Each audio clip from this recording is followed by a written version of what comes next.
Central jail Parappana ಅಗ್ರಹಾರದಲ್ಲಿರೋ ನಟ ದರ್ಶನ್ ಒಂದಿಲ್ಲೊಂದು ಘಟನೆಗಳಿಂದ ಸುದ್ದಿ ಆಗುತ್ತಲೇ ಇದ್ದಾರೆ. ಈ ನಡುವೆ ಸಹ ಕೈದಿಗಳಿಗೆ ನಟ ದರ್ಶನ್ ಒದ್ದು ಹಲ್ಲೆ ನಡೆಸಿದ್ದಾರೆ ಎಂಬ ಆರೋಪ ಕೇಳಿಬಂದಿತ್ತು. ಹೀಗಿರುವಾಗ ಜೈಲಿನ ಸೂಪರಿಂಟೆಂಡೆಂಟ್ SP ಅಂಶ್ ಕುಮಾರ್ ಘಟನೆಯ ಸತ್ಯಾಸತ್ಯತೆ ಬಗ್ಗೆ ತಿಳಿಯಲು ತನಿಖೆ ನಡೆಸಿದ್ದರು. ಸದ್ಯ ತನಿಖಾ ಪ್ರಾಥಮಿಕ ರಿಪೋರ್ಟ್ ಕಾರಾಗೃಹ ಇಲಾಖೆ ಮುಖ್ಯಸ್ಥ ದಯಾನಂದ್ ಅವರಿಗೆ ಸಲ್ಲಿಕೆ ಮಾಡಿದ್ದಾರೆ. ಮಾಧ್ಯಮಗಳಲ್ಲಿ ವರದಿ ಬಂದ ಬೆನ್ನಲ್ಲೇ ದರ್ಶನ್ ಬ್ಯಾರಕ್ ಬಳಿ ಭದ್ರತೆಗಿದ್ದವರ ವಿಚಾರಣೆ ನಡೆಸಲಾಗಿತ್ತು. 3 ಪಾಳಿಯಲ್ಲಿರೋ 6 ಸಿಬ್ಬಂದಿಯನ್ನು ವಿಚಾರಣೆ ಮಾಡಲಾಗಿತ್ತು. ಈ ವೇಳೆ ಸಿಬ್ಬಂದಿ, ನಾವು ಭದ್ರತೆಗಿಂತ ವೇಳೆ ಯಾವುದೇ ಗಲಾಟೆ ಹಲ್ಲೆ ಏನೂ ನಡೆದಿಲ್ಲ, ನಮ್ಮ ಗಮನಕ್ಕೂ ಇಲ್ಲ, ಗಲಾಟೆ ಆದ ಬಗ್ಗೆಯೂ ನಮಗೆ ಯಾವುದೇ ದೂರನ್ನ ಬ್ಯಾರಕ್ನಲ್ಲಿದ್ದವರು ಕೊಟ್ಟಿಲ್ಲ ಎಂದು ಹೇಳಿಕೆ ನೀಡಿದ್ದಾರೆ.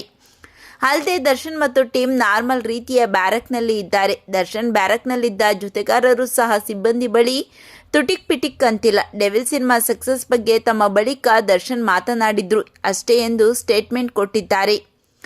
ಈ ಮೂಲಕ ಸಿಬ್ಬಂದಿ ಹೇಳಿಕೆ ಆಧರಿಸಿ ನಟ ದರ್ಶನ್ ಬ್ಯಾರಕ್ನಲ್ಲಿ ಯಾವುದೇ ಗಲಾಟೆ ಆಗಿಲ್ಲ ಎಂದು ADGP ದಯಾನಂದ್ ಅವರಿಗೆ ಅಂಶ್ ಕುಮಾರ್ ಪ್ರಾಥಮಿಕ ವರದಿ ಕೊಟ್ಟಿದ್ದಾರೆ. ಮತ್ತೊಂದು ಕಡೆ ಕೋರ್ಟ್ ಆದೇಶದ ಹಿನ್ನೆಲೆ ದರ್ಶನ್ ಬ್ಯಾರಕ್ನಲ್ಲಿ ಟಿವಿ ಹಾಗೂ CCTV ಅಳವಡಿಸಲಾಗಿದೆ. ಹೀಗಾಗಿ ದಾಸ CCTV ಕಣ್ಗಾವಲಿನಲ್ಲಿ ಡೆವಿಲ್ ಸಿನಿಮಾದ ಅಪ್ಡೇಟ್ಗಳನ್ನು ನೋಡಬಹುದಾಗಿದೆ. ಕಳೆದ 2 ದಿನಗಳಿಂದ ದರ್ಶನ್ ಬಗ್ಗೆ ಇಲ್ಲಸಲ್ಲದ ಸುಳ್ಳು ಸುದ್ದಿ ಹರಿದಾಡಿದ್ದವು. ಸ್ವತಃ ದರ್ಶನ್ ಪತ್ನಿ ವಿಜಯಲಕ್ಷ್ಮಿ ಕೂಡ ಜೈಲಿಗೆ ಹೋಗಿ ಅಲ್ಲಿನ ಪರಿಸ್ಥಿತಿ ತಿಳಿದು ಅಲ್ಲಿ ಯಾವುದೇ ಜಗಳ ಆಗಿಲ್ಲ ಅಂತ ಕ್ಲಾರಿಟಿ ಕೊಟ್ಟಿದ್ದರು. ಆದರೆ ಯಾರು ಈ ರೀತಿ ಸುಳ್ಳು ಸುದ್ದಿ ಹರಡುತ್ತಿದ್ದಾರೋ ಎಂಬುದು ತಿಳಿಯುತ್ತಿಲ್ಲ. ಈ ಬಗ್ಗೆ ನಿಮ್ಮ ಅನಿಸಿಕೆಗಳನ್ನು ಕಾಮೆಂಟ್ ಮಾಡಿ ತಿಳಿಸಿ.